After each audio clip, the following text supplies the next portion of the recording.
e aí vem um convite para um contrato temporário. Ele não pode aceitar, né?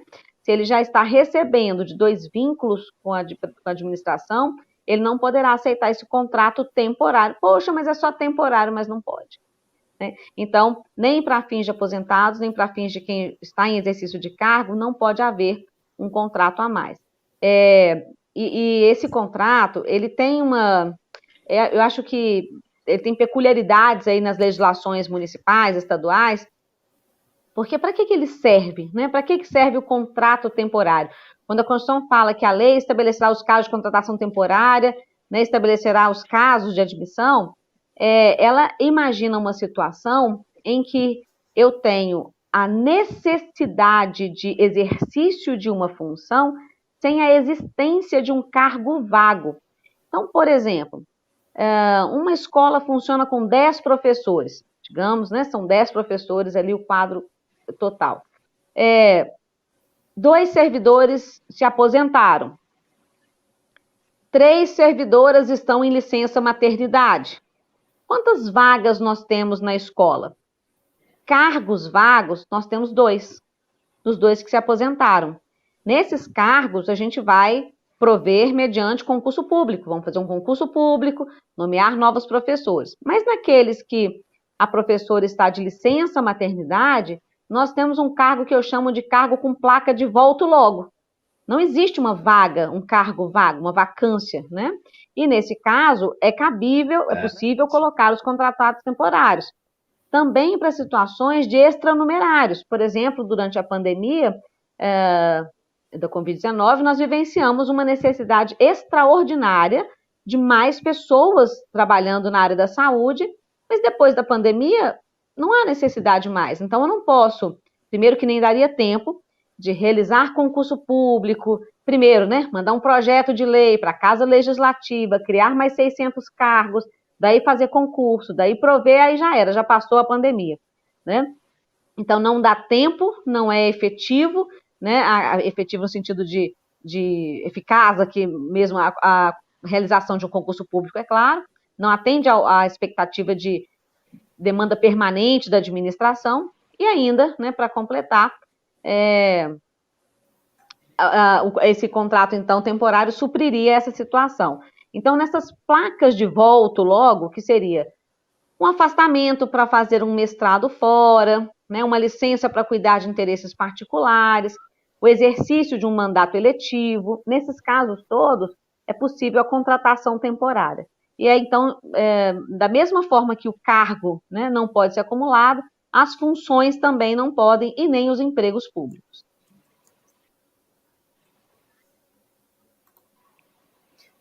Eu até falo que é necessário motivar, né, o ato, o que motivou a fazer aquela contratação temporária e colocar isso, que fulano de tal está, né, ingressando através de um teste seletivo para tal determinada situação, para evitar que essa situação emergencial e temporária acabe ficando para sempre, amém, né?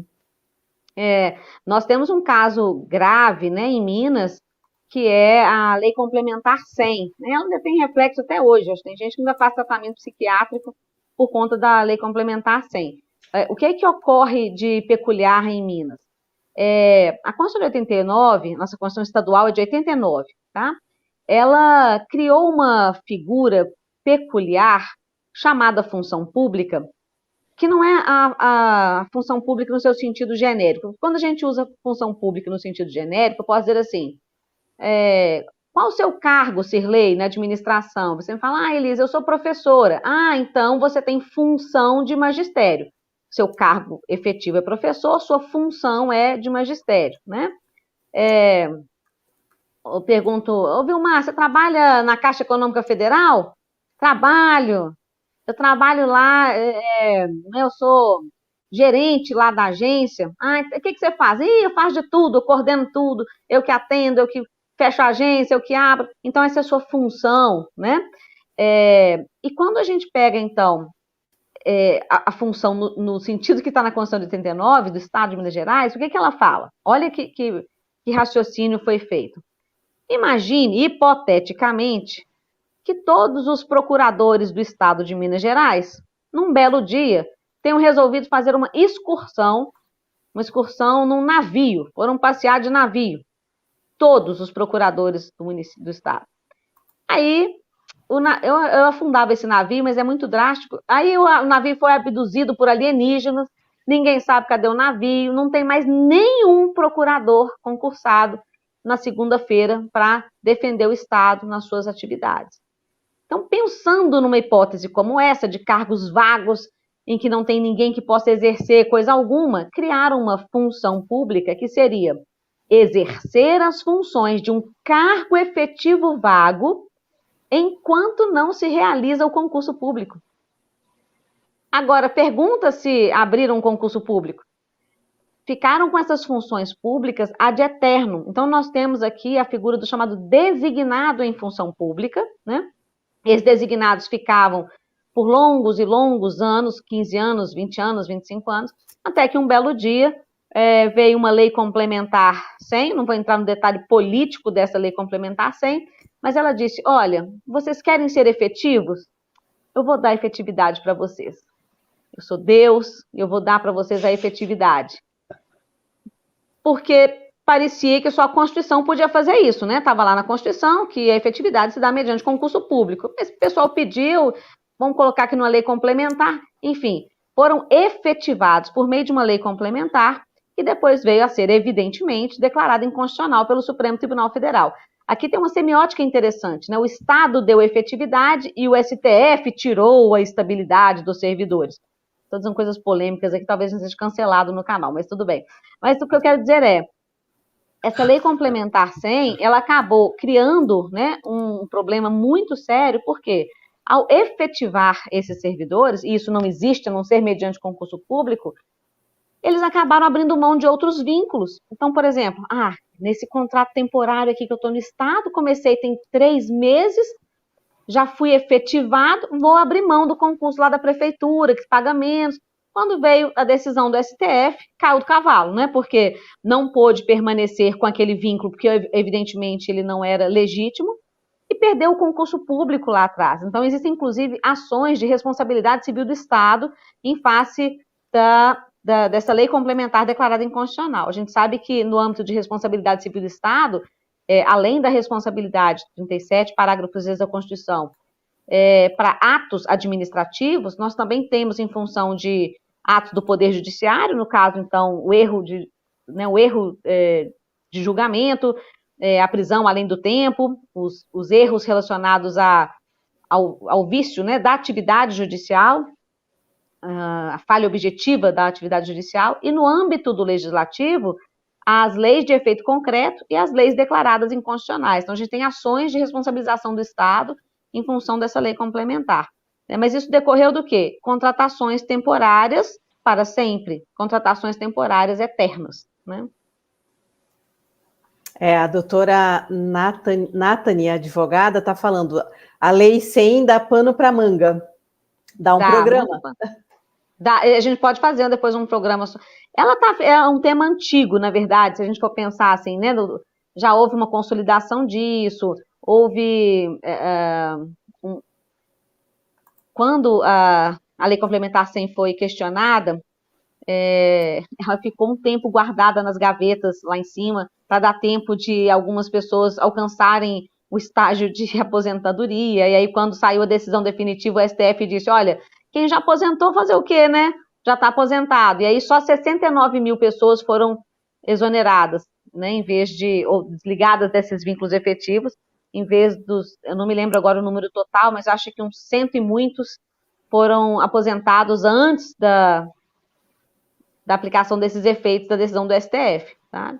Mas dá muito pano para a manga mesmo, com certeza. Já vamos deixar aí um pré-agendado, um programa, né, Vilmar, sobre esse assunto. A gente recentemente fez uma pois não.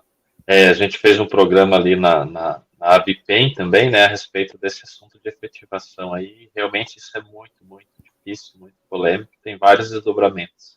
Dá um programa. Sim.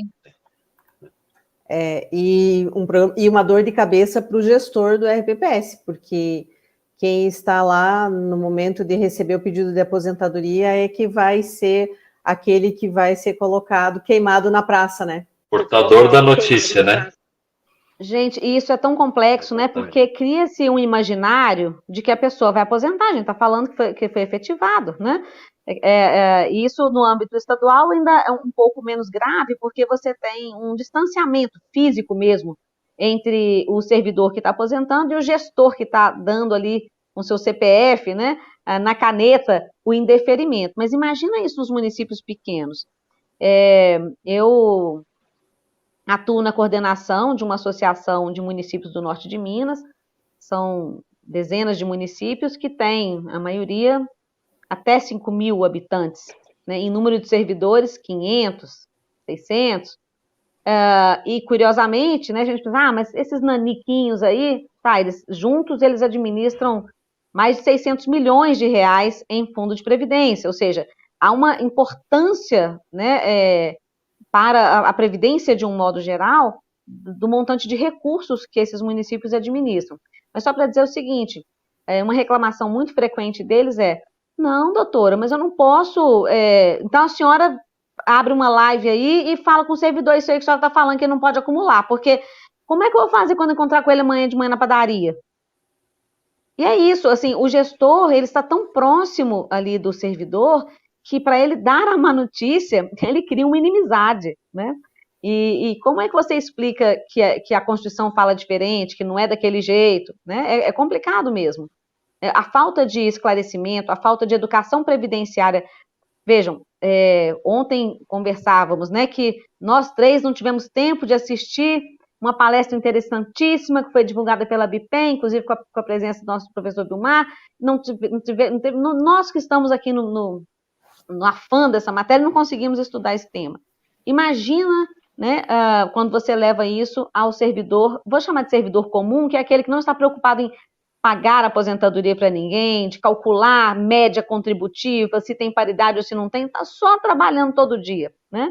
Então, a educação previdenciária ela tem que ser expandida, ela precisa alcançar não só os gestores, os conselhos municipais, os conselhos fiscais, os comitês de investimentos, mas principalmente o servidor, que é quem vai ser beneficiado depois com aquela aposentadoria, né? E eu vou mais longe, os vereadores também, porque... Principalmente, bem pensado. Os vereadores também. É muito raro encontrar vereadores nos eventos, nos congressos, e a presença deles é importantíssima, porque acontece muito do servidor ir lá, né, se queixar na Câmara de Vereadores para quem ele elegeu, e aí convoca a RPPS, o representante, para falar, e nem sempre são compreendidos. Eu me lembro, em 2005, eu fui... o Pedro Moreira, né, se lembram dele, que foi auditor muitos anos, depois veio a atuar como consultor da RTM, lá em 2005 auditou o município de Contagem e trouxe uma série de questões que precisavam ser alteradas, inclusive legislativas, alteração legislativa. Só que na época não havia ninguém que entendesse de previdência no município. Eu gostava de previdência há muito tempo, eu comecei a trabalhar muito cedo com o direito administrativo, porque lá em 93, eu estava ainda no nível, fazendo estágio de segundo grau, né, que a gente chama de estágio de segundo grau, eu já trabalhava em órgão público, então eu já gostava, já tinha esse problema sério de saúde, que é adorar, eu falo que é uma doença que a gente tem, né, e que é adorar direito administrativo. Poucas pessoas entendem isso. Você pergunta numa sala de aula assim, quem gosta de direito administrativo aqui? Se a pessoa levantar a mão, pode saber, não está passando bem, a pessoa que toma medicação drástica, porque não é normal a pessoa gostar de direito administrativo. Mas aí, então, eu era a única pessoa no município que tinha um gosto por aquilo. E aí eu que fui fazer a primeira lei da Previdência de lá, que fui estruturar a questão toda e tal. E quando vai para a Câmara, imagina, absolutamente ninguém sabia do que eu estava falando, parecia um alien chegando assim na Terra, explicando assuntos aleatórios. Então, o que eu tive a ideia? Eu fiz uma pasta com perguntas e respostas cabulosas sobre regime próprio e mandei entregar em cada um dos gabinetes dos vereadores. E um dia marcamos um debate, e aí todo mundo tinha perguntas e respostas para fazer. Foi ótimo.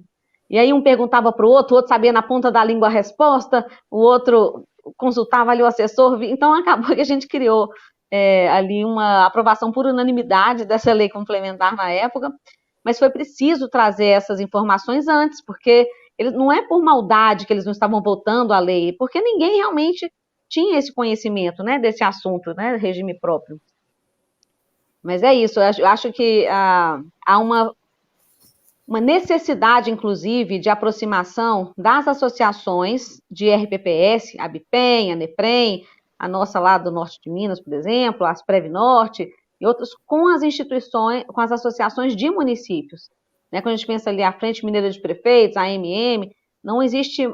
Agora, alguns eventos já em que isso é um pouco integrado, mas falta mesmo essa integração, até porque, na maioria dos municípios brasileiros, nós temos uma dificuldade do gestor de resolver qualquer questão autonomamente, né? Ele não tem dinheiro, o dinheiro vem da prefeitura, tem que aprovar o projeto de lei na Câmara, é o prefeito que tem que mandar o projeto de lei, enfim. Só que nisso eu fui falando igual o pobre na chuva e saí do nosso tema. Volta no tema aí, Cirlei, senão eu fico falando aqui de gestão pública. Professora Elisa, eu tenho um questionamento, só que eu vou pedir para nesse questionamento, se você puder me responder, e também repetir a resposta que você fez ao Vilmar, no que diz respeito às quais órgãos estão abrangidos aí na vedação, okay.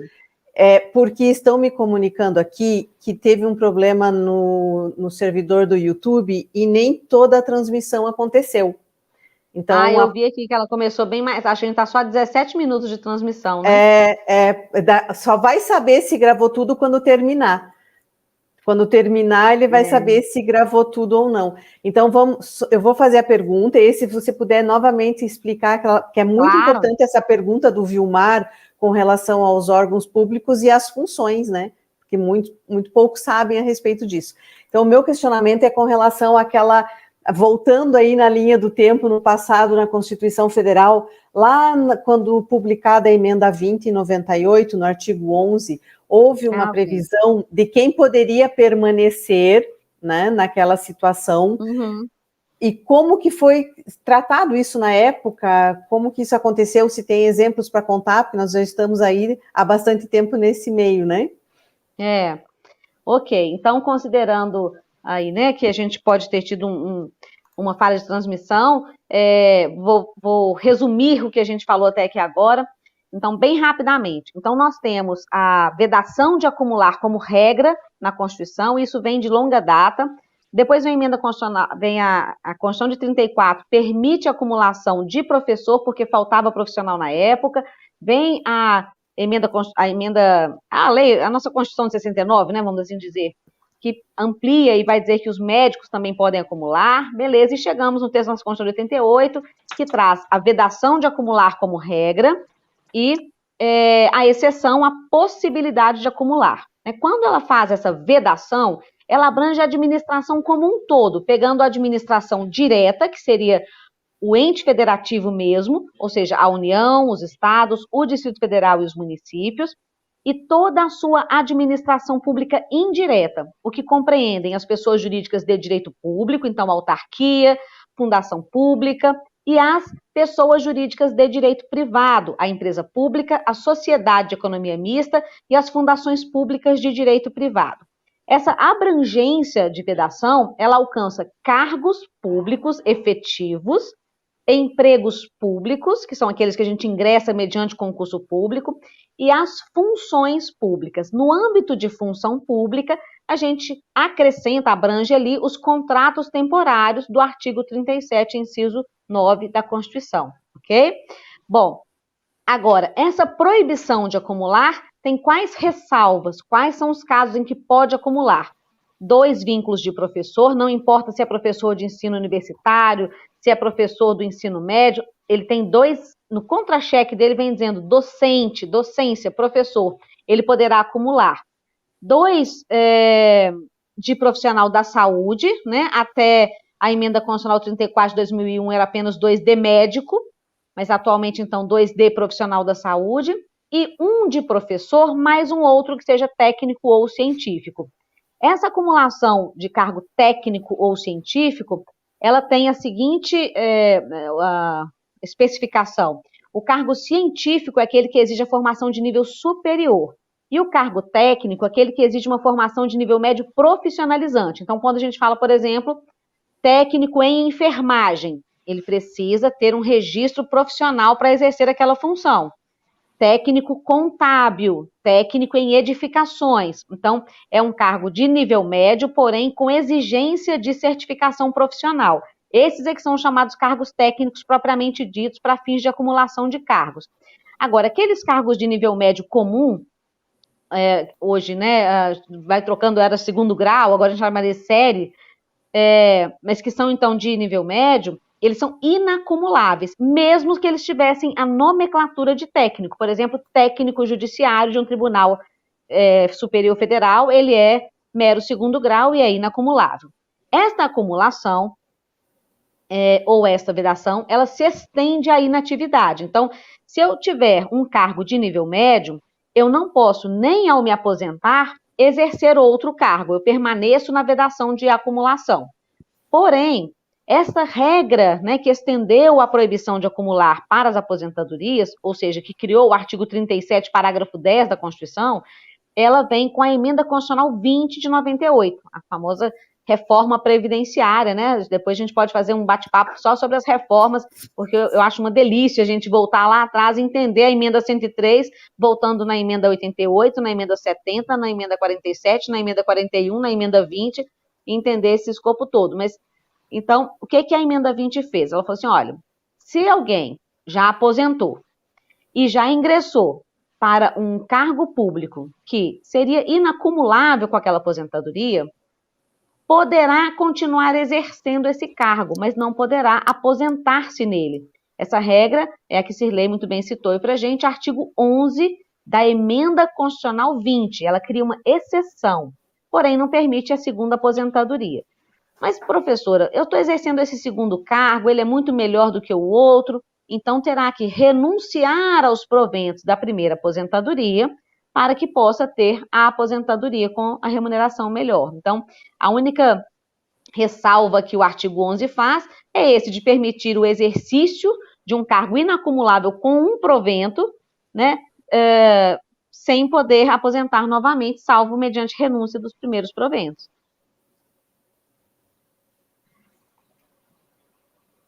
Perfeito, perfeito. Fez um resumo excelente. Vilmar, podemos passar para o próximo tema? Sim, sim.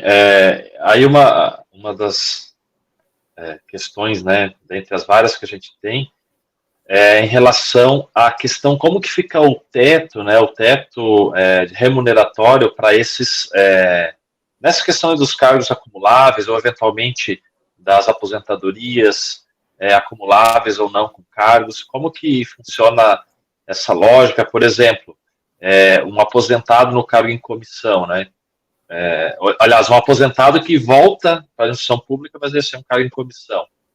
Enfim, na mesma entidade ou no mesmo ente público, vamos dizer assim, ou no mesmo órgão público, na mesma pessoa política, né, para tentar definir bem, ou em diferentes pessoas políticas, diferentes entes federativos, por exemplo, União, Estado, como que, ou município, Estado, como que fica essa questão do teto? Eu sei que, desculpa até fazer essa pergunta, professora, talvez em pouco tempo, porque é uma pergunta que daria uma live, né? Mas também, assim, objetivamente, o que a gente poderia mencionar aqui? Cada tema desses nossos dá uma live inteira. Depois a gente vai fazer uma série do Netflix de temáticas aí relacionadas à acumulação de cargos. Mas vamos lá. O artigo 37, inciso 11, quando ele vem trazendo a vedação de receber acima do teto, né, ele traz uma regra que é uma regra associada à própria ideia de limitação dos gastos públicos, especialmente limitação de gasto de pessoal. Então, ela está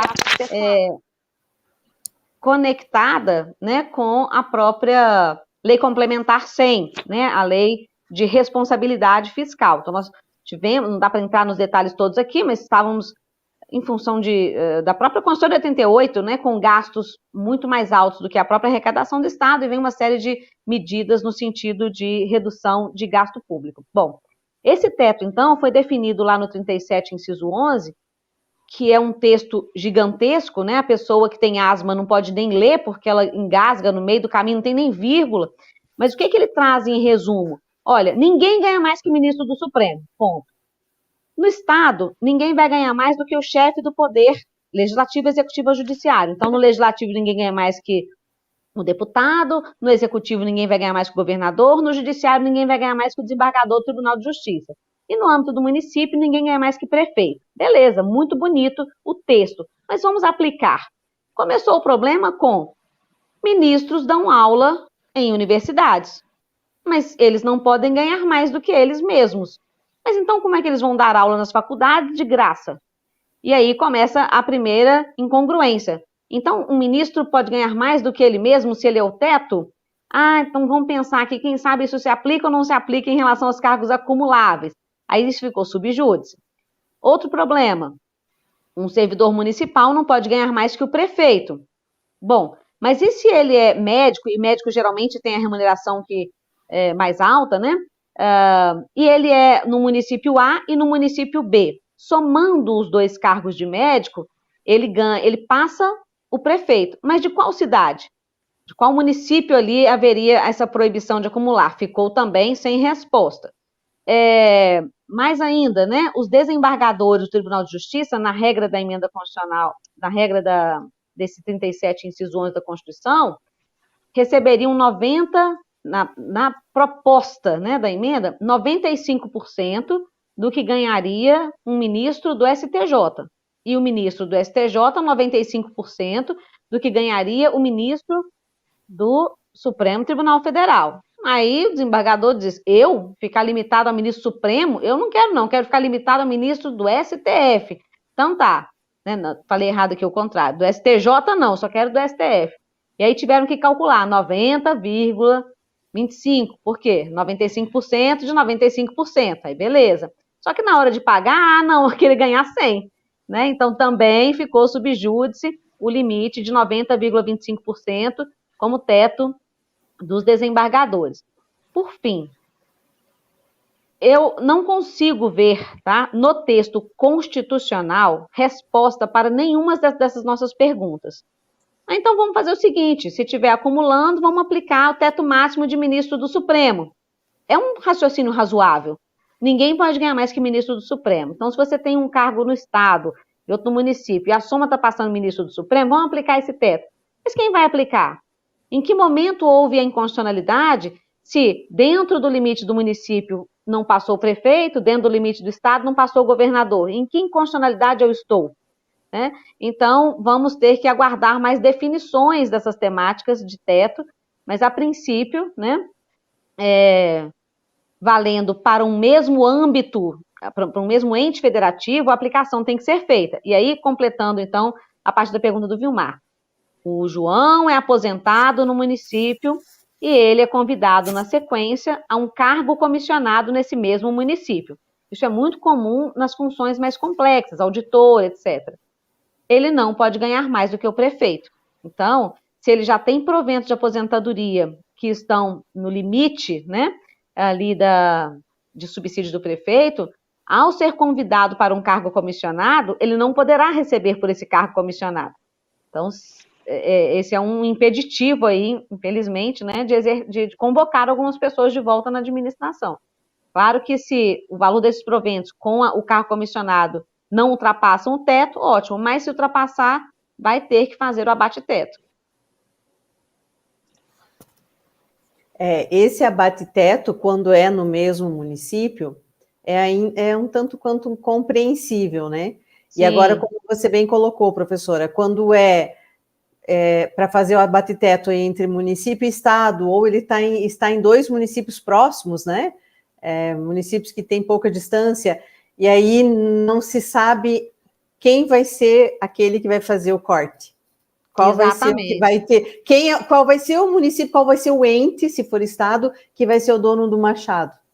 E isso a gente nem tem consenso nos tribunais, né?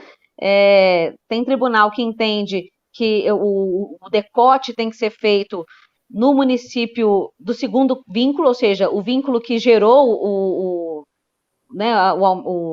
que ultrapassou o limite do teto, em que a soma, né, faz com que isso aconteça, e outros vão entender que o servidor poderia escolher qual que é o benefício melhor, que ele é que vai decidir em qual que vai haver o decote, às vezes ele tem algum tipo de vantagem decorrente de um desses vínculos, mas não tem um consenso, né? Nem entre os tribunais de contas, nem o Tribunal de Contas da União, também não tem consenso nos nossos tribunais, né, no âmbito judicial. Aí é como nós estávamos falando, aplica a teoria do melhor benefício. O Tribunal de Contas de Minas tem entendido pela aplicação do decote no segundo vínculo, ou seja, o vínculo que gerou, né, a superação do teto. Mas a gente pode até aprofundar esses detalhes depois, né, fazendo um estudo aí, talvez até para publicação de um artigo e ver se há um consenso maior, né, ou seja, pelo menos se há uma maioria de entendimento dos tribunais em relação a uma dessas teses. Perfeito. Vilmar? Ainda mais um tema que talvez assim não seja um aspecto dessa acumulação possível ou não possível, que não tenha uma quantidade tão elevada, mas sempre traz bastante dúvida quando acontece, né? Então a gente tem alguns casos, não é difícil, de que, por exemplo, o servidor municipal, mas também poderia ser estadual, federal, enfim, ou acumulação entre entes diferentes, tem os 2 acúmulos permitidos pela Constituição, eventualmente exercendo atividade, ou eventualmente aposentado, ou eventualmente um aposentado e outro em atividade, mas enfim, que acaba sendo eleito vereador, né? Portanto, ele passaria, entre aspas, aqui a ter um terceiro vínculo, né? Então, como que devemos enfrentar essa questão? Repito que não é tão incomum disso acontecer, né? Sim, especialmente em municípios pequenos, em que a Câmara Municipal funciona em parte do dia, né, do turno, ou às vezes tão pequenos que as reuniões da Câmara são feitas nas quintas à noite, ou seja, não há uma atividade que tome ali todo o tempo do servidor. Então, qual é a leitura, né? Nós temos a Constituição como um sistema de normas, e dentro desse sistema de normas, nós não podemos eliminar um dos dispositivos, ou seja, o artigo 37 não elimina o 38, o 38 não elimina o 37, então nós temos uma vedação de acumular que está associada ao 37 e nela a permissão, então digamos que a gente tem um servidor com 2 vínculos de professor, ou seja, dentro da permissão do artigo 37, e ele vem a ser eleito para um mandato eletivo. Se ele está eleito para um mandato federal, estadual, né, distrital, ele terá que ficar afastado do cargo, vai receber o subsídio de agente político, estamos no artigo 38, portanto. Se ele é eleito para vínculo municipal e esse vínculo é prefeito, ele fica afastado do cargo efetivo, porém ele pode escolher se ele prefere a remuneração do cargo efetivo dele ou o subsídio de prefeito. Meus alunos sempre perguntam, mas para que ele vai fazer isso? Imagine que ele é procurador da República e resolveu ser prefeito lá na cidade natal dele. Pode ter certeza que ele vai preferir a remuneração do cargo dele de procurador da República, né? Então ele pode ir emprestado para a Câmara Municipal recebendo a remuneração que ele tem. E o vereador é o único que tem exceção. Não havendo compatibilidade de horários, assim como o prefeito, ele deve afastar-se do cargo e receber o subsídio ou a remuneração conforme ele tiver escolhido.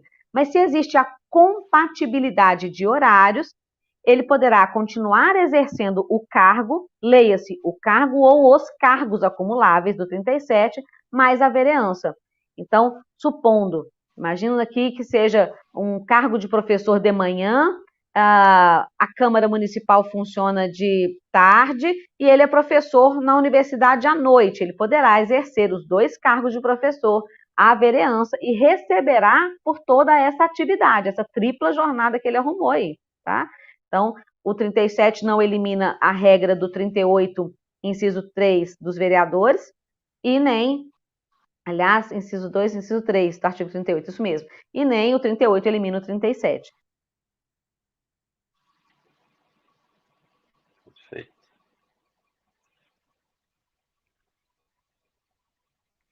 Não estou ouvindo a Cirlei.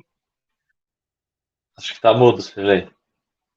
Aproveitando, professora Elisa, vamos falar do famoso artigo 24 da emenda 103, que vedou o acúmulo de pensões por morte, fez uma ressalva, né, uma ressalva constitucional, e naqueles em que ela permite, tem lá a faixa que aplica o redutor. Né? Como fica a aplicação na prática desse artigo 24 e dos incisos? O artigo 24, ele traz alguns problemas de aplicação também, né? Vou até trazer aqui alguns exemplos práticos que deixam o gestor de cabelo em pé. Mas, basicamente, em relação aos cargos acumuláveis, é onde ele faz a exceção. Então, se, por exemplo, vamos voltar lá no nosso servidor, que tinha 2 vínculos de professor, no mesmo ente federativo ali, ele vem, ou não precisa ser no mesmo ente federativo, na verdade, 2 vínculos de regime próprio, né? Ele vindo a falecer, ele deixará para a família 2 benefícios de pensão. Como essas pensões são decorrentes de cargos acumuláveis, a família pode receber essas 2 pensões, né? Sem aplicação de redutor. O que torna complexa a aplicação de redutor na prática? Quando o RPPS concede um benefício de pensão, ele é decorrente...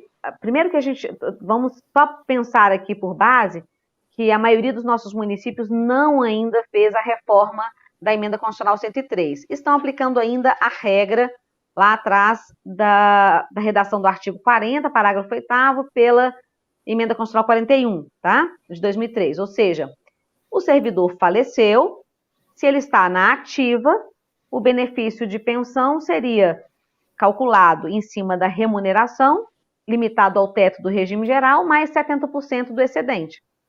Se fosse ele já aposentado, seria calculado em cima dos proventos de aposentadoria que ele já tem, limitado ao teto do regime geral, com um redutor de 30%, ou seja, ele recebe 70% do excedente. Então, a lógica, né, que veio desse texto do artigo 37, parágrafo 8º, é de que quando o servidor vem a óbito, menos uma pessoa na família, haverá menos uma pessoa na família, então, se você mantém o benefício de pensão no mesmo valor, você tem um acréscimo patrimonial familiar. Basicamente, essa a justificativa do redutor no âmbito do equilíbrio, né, atorial, financeiro, etc., do RPPS. Não pensando aqui no campo da dignidade ou algo do tipo. Mas, então é feito um cálculo. E esse cálculo, ele é geralmente lançado na folha de pagamento como um valor fixo. Então, por exemplo, eu calculei ali o valor do benefício do fulano e ele é de R$ 1.300, beleza. Aí eu lanço esse valor, digamos, ele está abaixo do salário mínimo, então não vai ter decote algum, vai receber inteiro, né? Não tem problema.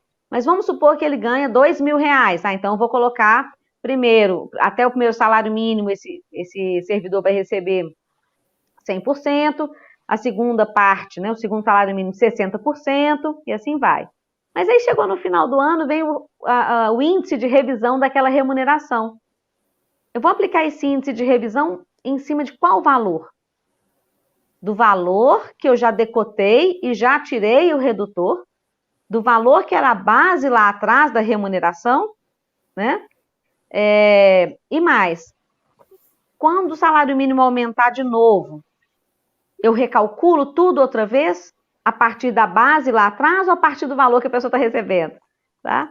Fazendo, então, aí uma leitura desse redutor, o meu entendimento é, os sistemas de gestão de previdência do RPPS devem lançar lá na folha o valor que ficou o cálculo mesmo do benefício.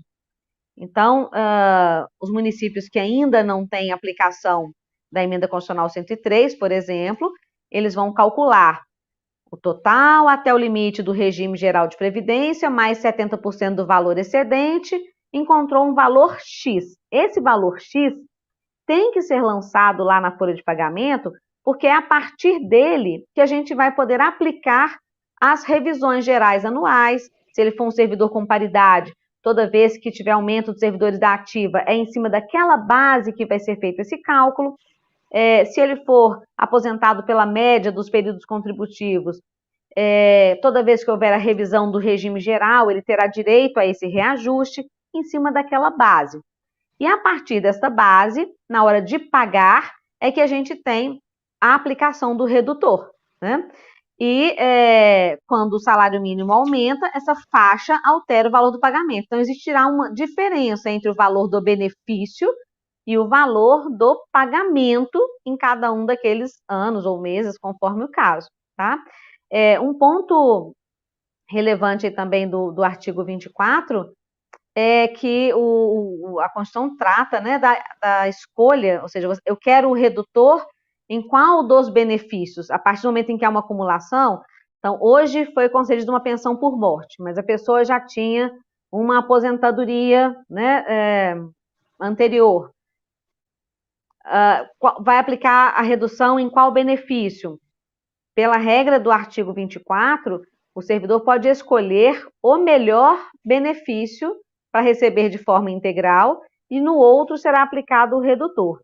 E aí, esse melhor benefício não necessariamente é o de maior valor. Então, é importante que os órgãos de gestão de pessoas deem a esses servidores a possibilidade de escolher em qual dos benefícios ele quer aplicar o redutor.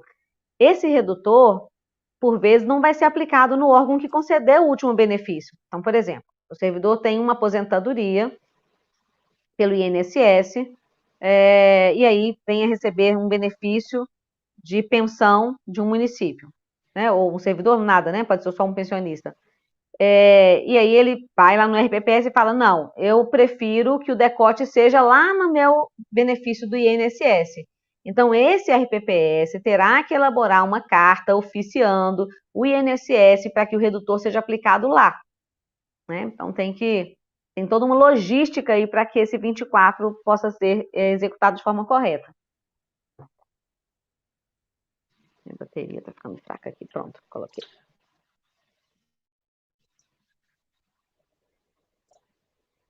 Certo, apenas se me permite, Cirlei, um comentário aqui.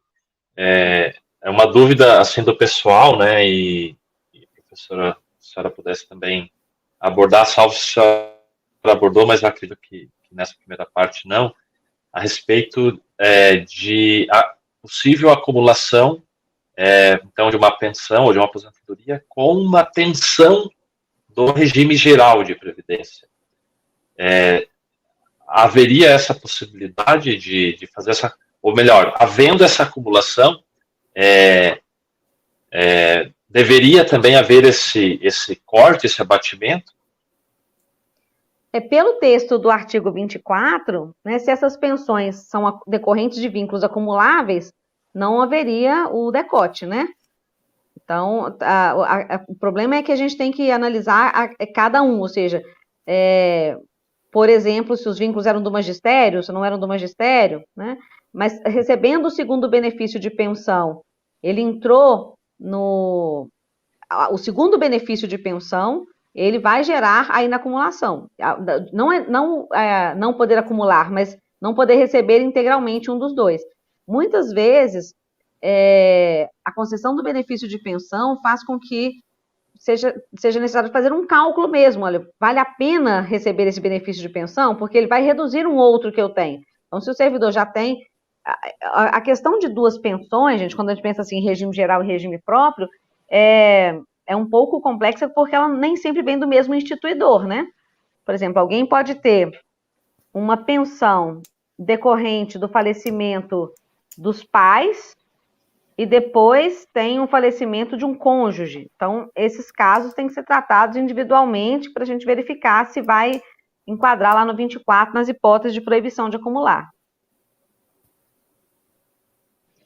São realmente hipóteses, né, na prática pode acontecer. E esse artigo 24 no caput, lá, quando ele fala da exceção, né, de que poderia acumular, pode acumular ali sem cortes os cargos acumuláveis, assim, ou as pensões decorrentes dos cargos acumuláveis, ele utiliza a expressão lá, no âmbito do mesmo regime de previdência social.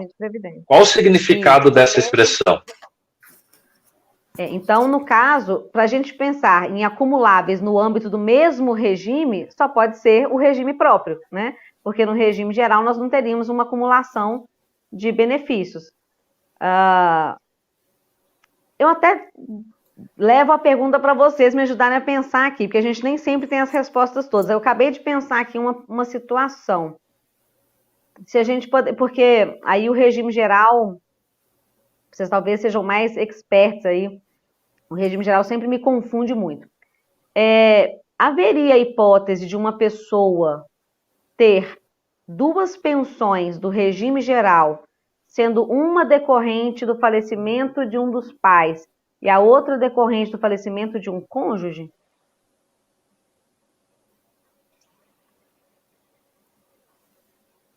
Porque seria a única hipótese em que ela teria duas pensões do regime geral, né? A gente vai ter que fazer mais uma live fazendo alguém do regime geral para salvar a gente nessa.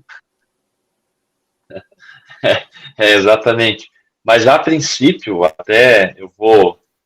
não sei se a Cilei quer fazer algum comentário. Fique à vontade, Vilmar.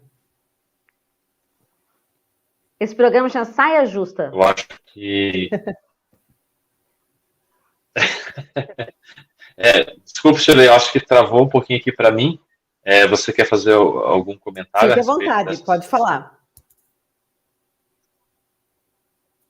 Não, então, salvo engano, lá no regime de geral de previdência, né, a gente teria que consultar a legislação lá, então não somos especialistas, também não sou, a minha questão é no regime próprio, mas enfim, o artigo 24, ele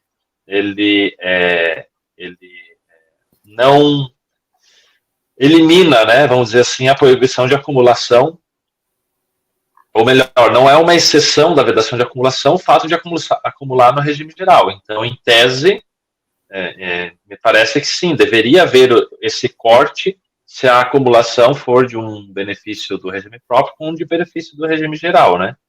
Onde o servidor, ele deveria, então, comunicar à entidade, se for ao INSS ou ao regime próprio, em qual ele, então, quer ter o corte, né? Esse seria o ponto. Mas, então, assim, nesse sentido, para o público do regime próprio, eu acho que essa informação é importante, que a gente pode dizer de que também deve haver o corte se o servidor disser, né, que tem lá uma pensão decorrente do regime geral, um benefício decorrente do regime geral. Esse é o ponto. Agora, a possibilidade de ele acumular duas pensões, duas aposentadorias, ele não pode acumular no regime geral, né? Mas duas pensões também me pegou a pergunta, professora. Agora, eu confesso que eu não vou afirmar aqui, é um saia justa, que eu não vou afirmar aqui porque eu não me recordo. Não, nós vamos ligar lá para... Eu vou chamar aqui o nosso convidado do programa lá, o Edenilson do INSS, para salvar. Exatamente. Você, Edenilson, como é que funciona isso? A gente vai fazer um bate-papo aqui dos dois regimes. Se bem que se é uma viúva que está recebendo pensão de um marido, o casamento não elimina a pensão, né? Exatamente. Daí morre o outro lá no regime geral. Realmente, a gente vai ficar aqui especulando assim se pode ou não pode, é melhor a gente, né, marcar uns minutos extras aí depois e trazer essa resposta para o nosso público, porque o regime geral ele tem tantas regras, né, naquelas minúcias ali daquelas portarias que só quem tem uma bola de cristal ou quem trabalha muito com o regime geral vai entender e vai nos dizer aqui. Mas, a princípio, trazendo então para o que é o nosso tema, que é o regime próprio, né? Vejam, pela própria lógica da garantia constitucional, se eu tenho 2 cargos de professor no município A e posso acumulá-los, e se eu tenho um cargo no município A e o outro no B e posso acumulá-los, na transferência dessa pensão para o familiar, não pode haver diferença na regra. Ou entender que não posso, que vai ter que ter um redutor e vai ser nos 2, ou que não vai ter em nenhum dos 2. Então, ao ler o artigo 24 e dizer que benefícios decorrentes do mesmo instituidor, né, não sofreriam o decote, ou seja, uma pensão decorrente de vínculos acumuláveis do mesmo instituidor, não está vinculando que esse instituidor seja do mesmo RPPS. Então, o meu entendimento é que tem uma aposentadoria ou um cargo, digamos, no município A e o outro no município B, acumula licitamente, faleceu, a família receberá ambas as pensões sem decote, sem aplicação da regra do redutor do artigo 24. Então, meu entendimento aí de abrangência de regime é que RPPS, mesmo regime, é o RPPS, e não o ente federativo, ou aquela unidade gestora do regime próprio.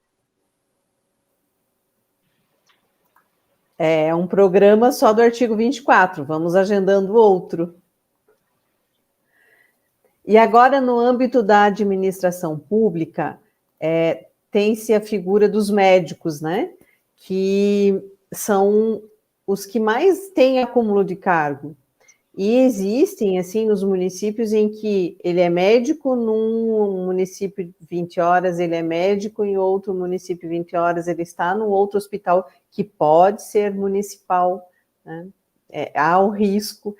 E aí há esses que ficam em vários lugares no mesmo dia. Como é tratada essa situação? Bom, vamos lá.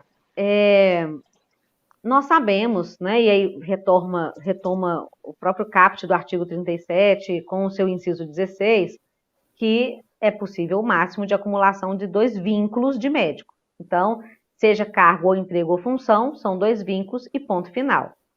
Então, o que tem acontecido, e isso vem na prática, né, é que os vínculos são efetivos em 2 municípios, mas aí tem um contrato temporário no município A, outro B.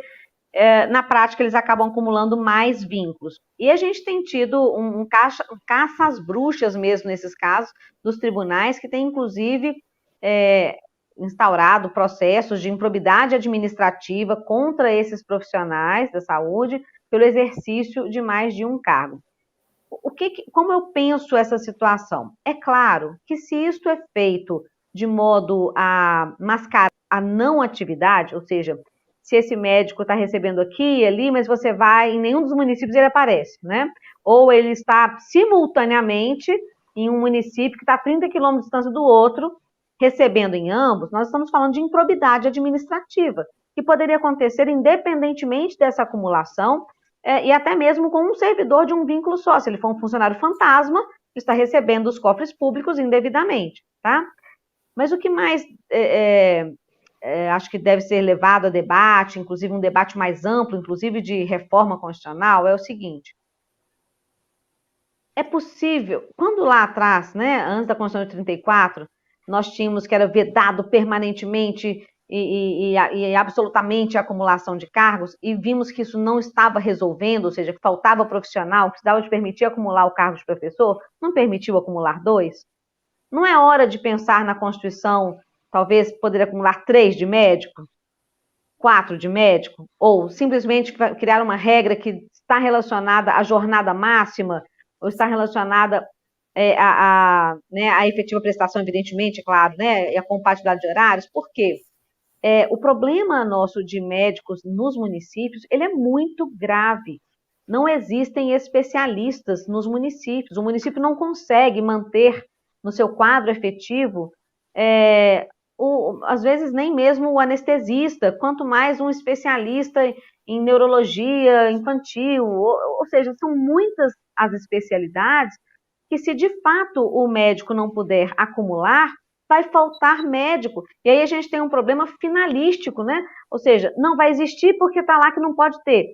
Não é hora de pensar isso com um pouco mais de seriedade, levantar quais são as hipóteses de profissional, não diria talvez do clínico geral, mas em que os médicos especialistas acabam exercendo atividade em mais de um local porque falta o profissional. E aí, em vez de ir para o lado da improbidade administrativa, verificar se não é o caso da gente pensar isso enquanto estrutura geral, constitucional, ordenamento jurídico. Então, eu tenho muito receio, assim, quando a gente fala, improbidade, 3 vínculos. E se ele está trabalhando esses 3 vínculos, morrendo de trabalhar nesses 3 vínculos, para atender a função finalística da administração, que é o interesse público.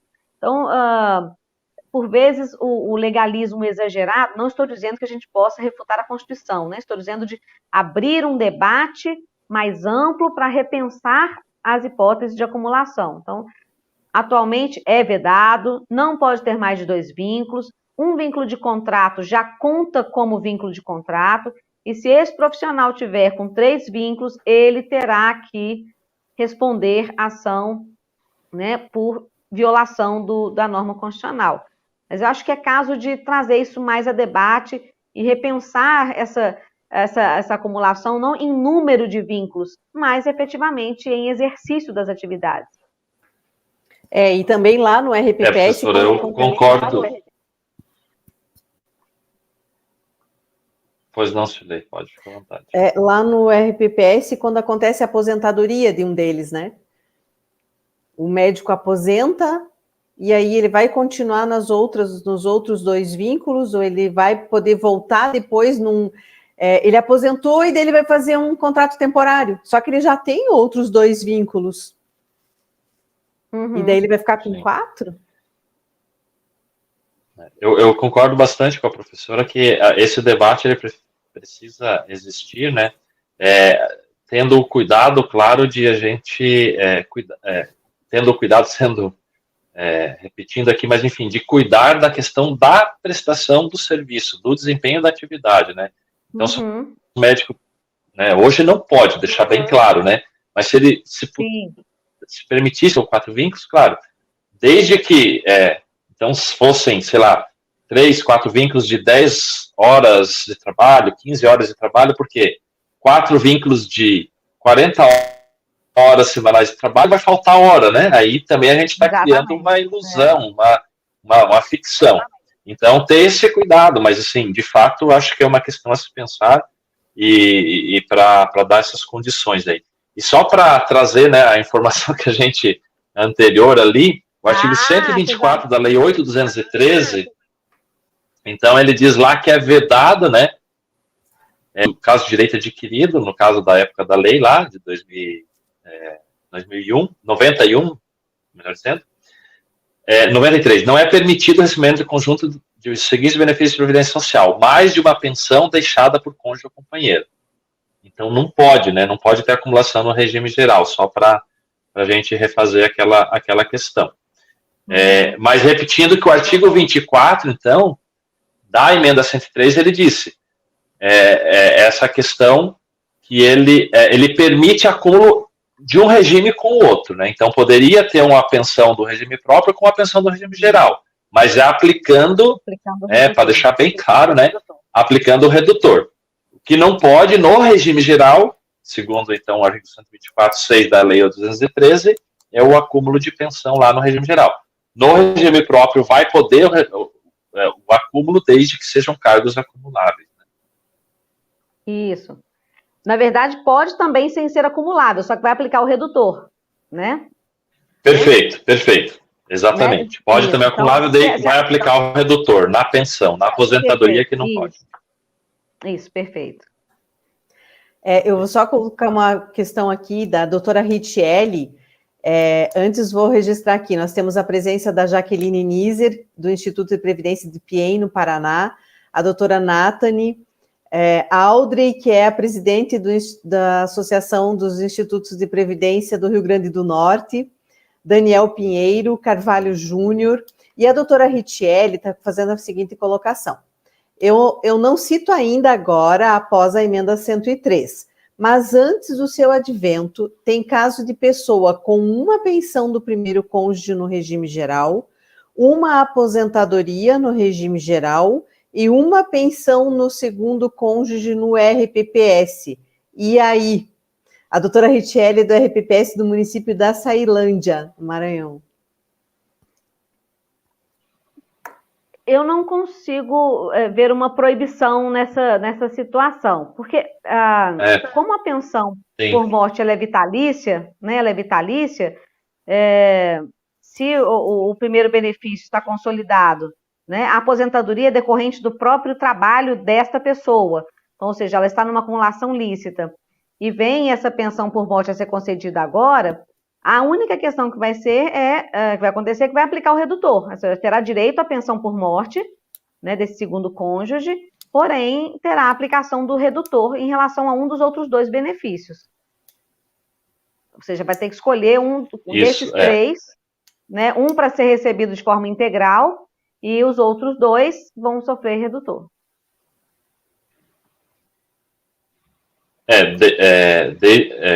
Exatamente, né, isso, concordamos também. A única questão é que se todos os três benefícios foram concedidos, né, ou o direito adquirido surgiu antes da emenda, porque não é nem a concessão, né, é o direito ao benefício, que no caso o fato gerador é a morte, no caso da aposentadoria e implemento dos requisitos. Se isso aconteceu antes da emenda 103, a gente não fala em redutor, né, está ressalvado na própria emenda. Mas se um deles, seja qual for, seja qualquer um deles, acontecer o fato gerador pós-emenda, aí esse vai gerar essa necessidade de ela escolher, né, professora? Sirlei, também um desses benefícios para fazer a redução. A questão da aplicação do redutor, ela independe da data em que os outros benefícios foram concedidos. Então, o direito adquirido se dá pela concessão, então, o óbito do último vínculo, do regime, nesse caso, por exemplo, que a gente está tratando aí, ela tem dois benefícios acumuláveis, lá no regime geral, uma pensão, uma aposentadoria, e aí ocorre o óbito no regime próprio, antes da emenda constitucional 103, ela estaria no direito adquirido. Mas esse óbito acontecendo após a emenda 103, ela vai aplicar o redutor nos benefícios para trás, porque não há um direito adquirido em face da norma constitucional, né? A Constituição fala, a lei não prejudicará o direito adquirido, mas a Constituição, ela a gente diz assim, um furacão que pode mudar tudo, né? Então, a concessão do benefício de pensão por morte, pós-emenda constitucional 103, determina o decote dos benefícios concedidos antes da emenda constitucional 103, conforme, é claro, a escolha do servidor pelo melhor benefício. Eu já recebi até aquela questão de ser o inverso, né? Está aposentando agora e a pensão aconteceu antes da emenda 103.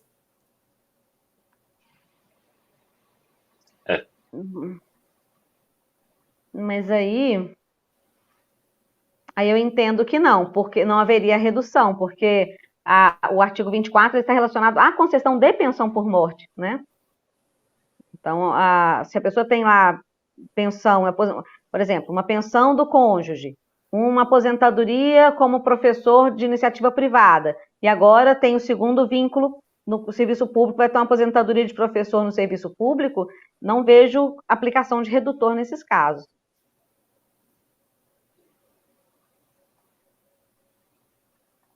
Vilmar, tem o mesmo entendimento?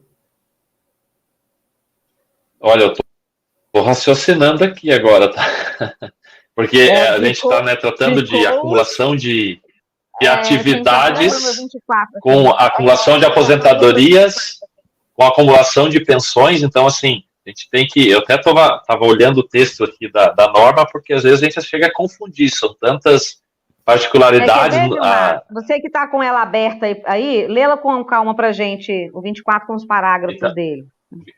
Ele diz assim, é vedada a acumulação de mais uma pensão por morte deixada por cônjuge ou companheiro, no âmbito do mesmo regime de previdência social, ressalvadas as pensões do mesmo instituidor decorrente de exercício de cargos acumuláveis.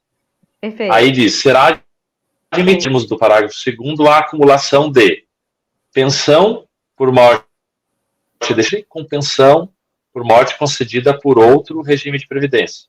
Esses dois, pensão por morte deixada por cônjuge ou companheiro, com aposentadoria concedida do regime geral ou do regime próprio, ou com proventos de atividades militares. E o 3 é pensões decorrentes de atividades militares com aposentadoria concedida no regime próprio. Eu tenho um pouco de, vamos dizer assim, eu acho que merece ainda aprofundar um pouquinho. Na minha visão, daí o artigo, o parágrafo 5º, ele diz o seguinte, né? As regras sobre a acumulação prevista nesse artigo, parágrafo 4º. As restrições previstas neste artigo serão aplicadas se o direito aos benefícios houver sido adquirido, não serão aplicadas se o direito ao benefício houver sido adquirido antes da entrada em vigor da emenda. Né? Então, artigo, todas não serão aplicadas se o benefício tiver sido adquirido antes.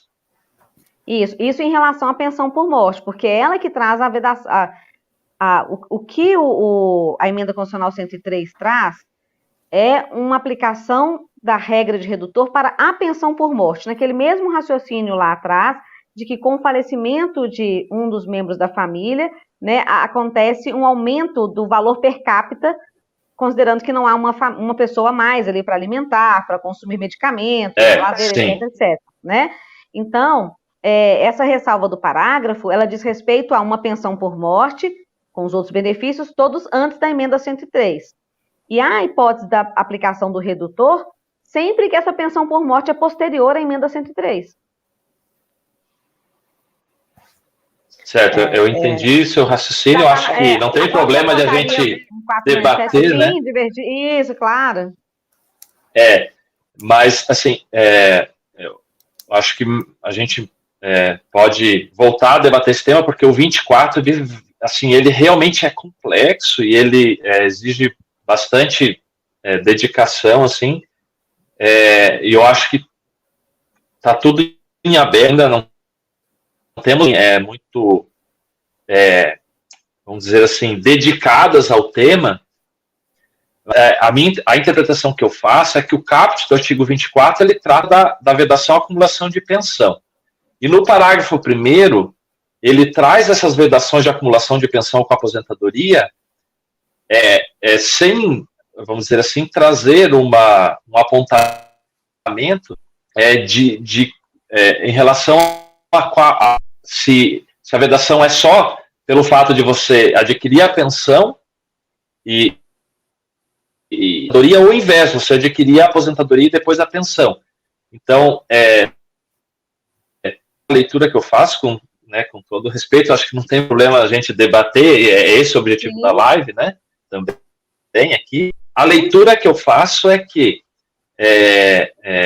independentemente se é a pensão ou a aposentadoria que o fato gerador acontece após a emenda, haveria, então, essa necessidade de fazer o decode, como mencionado, o abatimento, mas aí a escolha ficaria por conta do beneficiário, né, do servidor, enfim, do pensionista, do aposentado. Então, só para também sendo honesto intelectualmente, aqui trazer o meu pensamento, a minha interpretação do artigo, mas claro, né, respeitando aqui, debatendo tranquilamente a questão. E torcendo para que o de menor valor seja lá do INSS, oficia ao INSS dizendo que ele está mantendo a integralidade no RPPS, e o INSS faz o que quiser daí. Porque inclusive o INSS não está aplicando. Exatamente. Redutor nenhum, eles nem sabem calcular isso ainda. O sistema não está adaptado, então... E os tribunais também estão muito carentes ainda de sistemas para poder verificar essas reduções todas, né, esses redutores, porque você gera um valor que é a base do benefício e o outro que é o valor do pagamento. Então, essa conferência ela é muito complexa. E a qualquer momento, como você mesmo mencionou, né, professor? Qualquer momento ele pode mudar de opção, na verdade, né? Sim. Ele pode, ainda tem isso, então fica algo realmente inviável, assim, o controle tem que ser do RPS em relação a isso. Uhum. Eu recebi um questionamento de uma pessoa que trabalha na concessão de benefícios de um RPPS, com a seguinte situação: ela enviou a carta ao INSS falando da necessidade, né, de que a pessoa escolheu o de maior valor do RPPS para que aplicasse o redutor lá no regime geral. E ela disse, pois é, mas eu não recebi resposta, eu preciso oficiar novamente para saber se eles aplicaram o redutor só lá? Guarda só guarda o protocolo. Exatamente, a tua obrigação é informar. O que aconteceu no regime geral é assunto do regime geral, né? Não carregue na tua sacola aquilo que não é teu. Verdade. Então, vamos aí ao próximo assunto, Vilmar? Também, assim, a gente falou de várias coisas que sempre dá uma live, tudo que a gente falou aqui, mas enfim. Nós estamos a questão a 1h10, dos mais dois cargos que não foi ao ar. Certo. Nós temos a situação, né, de que, eventualmente, alguns entes, né, a pessoa acumula, ou a própria pessoa tem um interesse, né, quando ela tem duas matrículas, digamos assim, tem uma acumulação de cargos, de ela querer, entre aspas, ficar e obter uma aposentadoria só, somar esse valor, mas também, eventualmente, temos os casos em que alguns entes fazem isso. Então, assim, e como que a professora vê, seria possível no mundo ideal ou não, e também em relação à questão dessas, vamos dizer assim, daquelas dobras de jornada, que seria uma espécie de hora extra, então tem um vínculo, normalmente acontece com o professor, né, eventualmente com o profissional da saúde, mas com o professor, e aí o município, precisa de professor, vai lá e, entre aspas aqui, né, contrata mais um período, que funcionaria como uma extra aí, mas enfim, é chamado de dobra de jornada, segundo turno dobrado, enfim, tem vários nomes. Nessas duas questões, como que a senhora vê a questão vamos dizer assim, dessa, entre aspas, acumulação aqui e transformar esses em um só? Respondendo com toda a sinceridade, eu, como gestora pública, entendo impraticável somar a carga horária de um cargo com outro cargo para virar uma aposentadoria só. Não há nenhum fundamento jurídico, constitucional, por mais que possa existir um fundamento de necessidade, né? Mas eu sempre trabalhei 2 turnos, mas na Constituição, na nossa legislação, não há fundamento algum para isso, como também não há fundamento para cobrar contribuição em cima de dobra ou flex, ou hora extra de professor, e, portanto, não tem como trazer esse valor para fins de concessão de benefício. Porém, o que é a prática? O município cobra em cima da flex, cobra em cima da dobra, o município cria uma lei municipal dizendo que a dobra vai virar uma aposentadoria nova, o município cria uma lei falando que pode cobrar, somar 2 cargos de 20 para virar um de 30, e aí a questão é judicial. Então, o que vai acabar acontecendo um dia o juiz vai deferir ou indeferir um desses pedidos. E aquilo vai virar um case e vai virar uma situação em que o gestor do RPPS vai acabar concedendo esse benefício porque ele foi obrigado a conceder o benefício. Ou seja, porque houve uma decisão judicial nesse sentido. Eu nem estou aqui questionando, né, se isso deve ser feito ou não deve ser feito. Eu acho que o direito, ele permite isso, né? Ele permite essa discussão do que é justo e o que é de direito, tá? Então, se a gente pensa sobre a ótica a legalidade permite essa concessão, somando 2 cargos para virar um cargo só? Não. Pegando a dobra e somando como se fosse o valor da remuneração do cargo? Não. Mas e se for justo? Quem constrói a justiça, quem interpreta o direito é o judiciário. Ou, eventualmente, o legislador, se ele fizer uma construção nova. mas em âmbito de poder executivo, não vejo qualquer possibilidade dessas situações, de somar carga horária de 2 cargos, ou somar carga horária de flex, de dobra, com um cargo oficialmente exercido, para fins de uma aposentadoria só.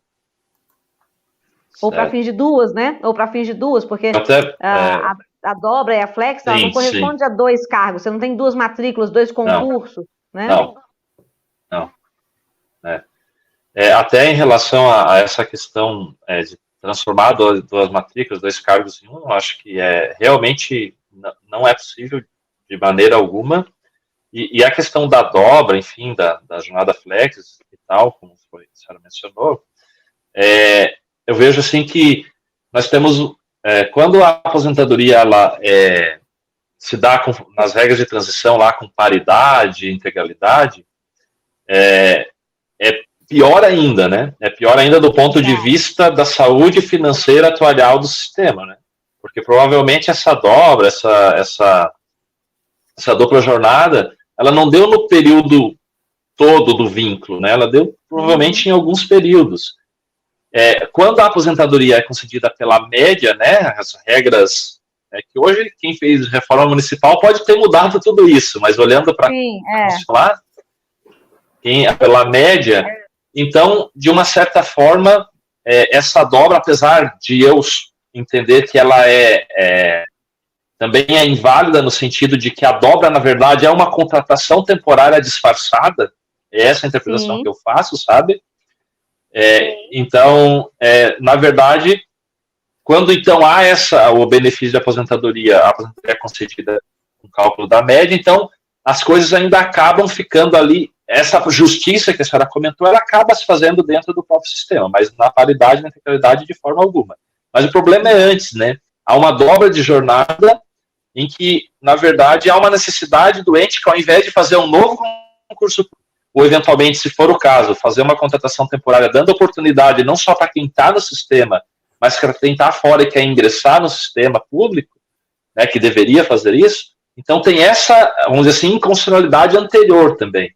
Então, eu particularmente acho que a dobra, e a gente tem que sempre pensar na legalidade, na justiça, funciona no Estado de Direito, então, dobra é algo que deveria ser abolido, deveria ser combatido, melhor dizendo, ou para depois ser abolido vamos dizer assim, da remuneração do serviço público, por todas essas considerações que eu coloquei. Peço desculpas aí por me estender um pouquinho nesse comentário, mas é dessa maneira que eu vejo, né? Até tem uma situação, em Santa Catarina, há mais de 2 décadas, teve um município que pegou um concurso de professor de 2000, do ano de 2000, com um outro concurso de professor de 2004, fez uma lei unificando os 2 concursos para que esses professores de 2000 pudessem aposentar pela última remuneração, pela regra de transição. Mas isso há mais de 2 décadas e a lei passou, aconteceu, solidificou essa situação naquele município. Recentemente, um outro município em Santa Catarina fez algo não assim tão, né, não foi nesse sentido de mirabolante, mas fez uma unificação e o Tribunal de Contas de Santa Catarina disse que é inconstitucional. Fez revogar a lei. Por quê? O direito ele vai muito além, né, do que está na lei. Então, uma das questões que a gente tem, por exemplo, nesse caso que você menciona, Cirlei, de 2000, 2004, né, a segurança jurídica. A administração decai do direito de rever seus atos, que tenham gerado efeitos favoráveis para terceiro de boa-fé, passados os 5 anos. Então, imagine quem, lá naquela data, né, passou para a carreira nova, você tem reclassificação, você tem, às vezes, reenquadramento, com base em uma norma aprovada naquele ente federativo. E aí, depois, lá na frente, a gente vai dizer que aquilo não podia, né? E a segurança jurídica? Então, não uma segurança jurídica do direito adquirido, mas da proteção da confiança legítima. Então, esse nível de discussão, ele vai além da discussão normativa. Esse aí que já se consolidou, eu também entendo que nem tem como mais desfazer. os efeitos na vida das pessoas, o efeito, né, de construção e de segurança, ele já está consolidado. As pessoas passam a ter direito ao erro da administração. Sim.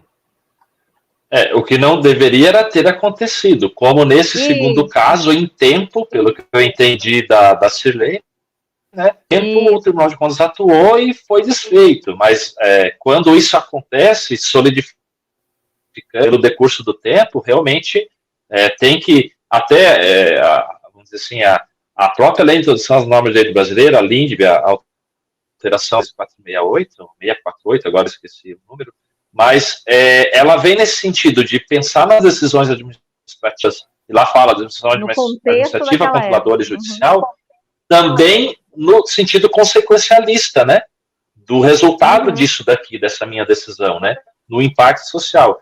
Claro que a gente sempre tem que levar em conta isso daí. Porém, acho que os órgãos de controle, claro, a administração pública deve pautar pela estabilidade, porque a legalidade traz estabilidade, né, eu acho que é essa a função da lei, na verdade, trazer estabilidade. Então, basta não fazer o errado, né?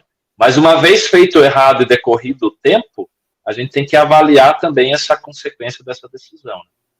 Essa recente, o tribunal soube porque o RPPS, atento, percebeu essa questão do desequilíbrio que iria causar, né, porque, por conta das vantagens, e fez consulta ao Tribunal de Contas de Santa Catarina. Se não, talvez nem tivesse acontecido. Verdade. Enfim, nós estamos aqui, gente, com 1h21 gravados, mais o tempo, e ainda tem uma última questão que eu vou começar para depois a gente marcar um outro programa a respeito desse assunto. Então, para finalizar, apesar do adiantado da hora, e agradecendo a todos que estão conosco até agora, e dizendo sinto muito para aqueles que aguardaram e talvez houvesse ali um atraso no início, nós já estávamos no ar. Então, para finalizar, nós vamos falar do tema 1254 do STF, na questão do acúmulo, se for não concursado e não efetivo, e se é efetivo, então tem um acúmulo de aposentadoria, professora. Bom, de fato, Cirlei, esse tema merece um programa inteiro, né? Porque, veja, podemos só introduzir aqui, ele está muito em voga agora pela decisão do STF, no sentido de que as funções públicas não são público do RPPS. Mas nós já sabemos disso desde sempre. Já está lá na Constituição, o artigo 40, dizendo que os servidores efetivos são vinculados ao RPPS. E efetivo significa que ingressou mediante concurso público. Não se pode confundir estabilidade com a efetividade, né? A estabilidade, ela vai se contrapor, na verdade, ao que a gente tem no regime de emprego público, que é o FGTS, o seguro-desemprego, o aviso prévio. Enquanto isso, se eu estou no cargo público, né, no cargo efetivo, a estabilidade significa que eu não vou ser demitido é uma palavra equivocada aqui, porque demissão é punição pela prática de algum ilícito na administração, mas que eu não vou ser... vamos fazer um paralelo aqui mais para facilitar. Se uma pessoa está em um cargo efetivo e a outra está em um emprego público, tá? Ambos são concursados, ok? Se esse cargo efetivo é extinto, esta pessoa não vai ser mandada embora, ela vai ficar em disponibilidade, remunerada, proporcionalmente ao tempo de serviço, até o seu adequado aproveitamento, enquanto que, se o emprego público for extinto, a pessoa vai receber o FGTS, o seguro-desemprego, o aviso prévio. Então, estabilidade se contrapõe a essa questão trabalhista da segurança do FGTS, por exemplo, sem qualquer relação com ser ou não ser o concurso público. A efetividade se dá pelo ingresso mediante concurso público naqueles cargos que não são de direção, chefia e assessoramento, né? Então, o que a Constituição de 88 traz para aqueles funções públicas antigos que estavam na administração desde antes, 5 anos antes da Constituição de 88, é que eles não seriam desligados sem um processo administrativo, sem uma razão justa, sem a prática de uma infração disciplinar, mas não em momento algum disse que eles seriam efetivos automaticamente, né? Que horas eu me torno efetivo no cargo? Assim que eu terminar de assinar o meu termo de posse. A posse marca a minha efetividade no cargo. E a minha estabilidade se dá, lógico, dependendo do tempo, né? Foi dado lá com 2 anos de efetivo exercício até a emenda constitucional 19, depois com 3 anos, mediante avaliação especial de desempenho, para aqueles que, após a emenda 41, após a emenda 19 de 98. Então, estabilidade é uma coisa e efetividade é outra. E daí é que vem essa discussão toda. Porém, por que a gente tem que marcar um segundo encontro para conversar mais sobre isso? A prática é só falar que não tem direito, pronto, acabou? E se as contribuições foram todas vertidas para o RPPS?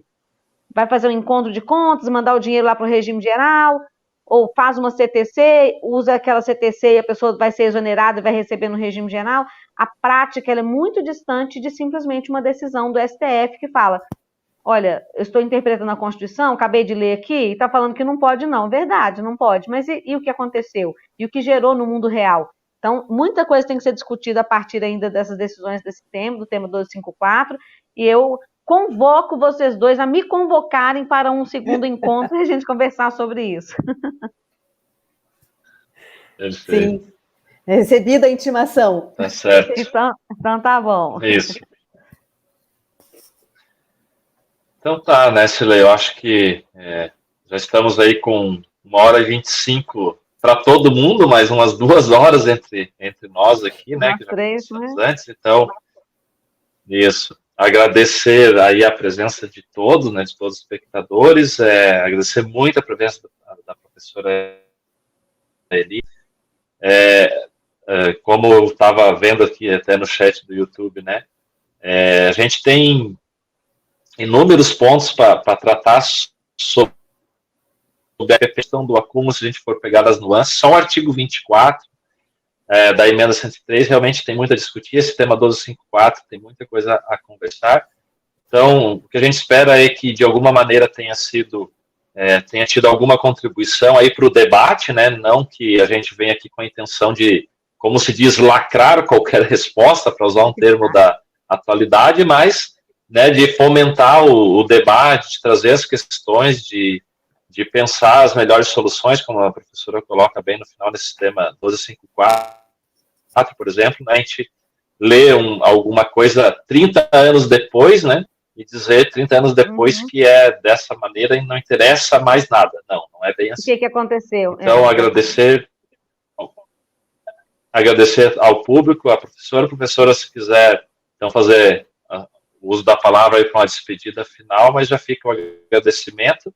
E nessa lei, intimação aceita, e vamos trabalhar, então, esse tema. E também gostaria só de ressaltar que na sexta-feira passada, a ABPEM fez um programa também tratando desse tema. Então, também fica a dica para vocês olharem lá, né, o que foi conversado, porque a gente não tem conclusão definitiva, mas até para estarmos mais, vamos dizer assim, cientes das opiniões para o nosso próximo programa para tratar do tema, e quem sabe a gente já esteja com um apontamento, um direcionamento um pouco melhor do que a gente tem agora em relação a isso. Então, professora, fica à vontade aí. Só mesmo agradecer a vocês pelo convite. Como falamos no começo, né, RPPS, além de ser uma paixão que nós todos temos, é também uma profissão, né? Cada um de nós que trabalha com RPPS, isso eu digo assim, do gestor do município lá de 1.000 habitantes até o gestor do RPPS da União, passam pelos mesmos problemas. Todos os dias acontece algo completamente surreal e diferente, que só ali que acontece, e é isso mesmo, é esse debate que enriquece o nosso amadurecimento, tanto acadêmico quanto da atuação do dia a dia no RPPS. Não existem respostas prontas em RPPS.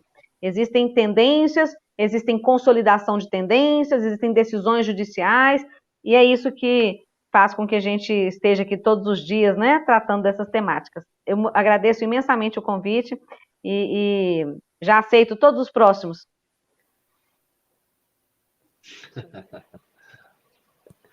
Tá certo. Obrigado, professora Silei, então, fique à vontade. Eu contemplo os nossos programas e fico extasiada, porque falar de assuntos polêmicos, conversar com as outras pessoas a respeito de assuntos polêmicos é algo que me alimenta. E agora poder fazer isso, né, estar alimentada e poder compartilhar com tantas outras pessoas, né, é o que basta. Eu me sinto realizada.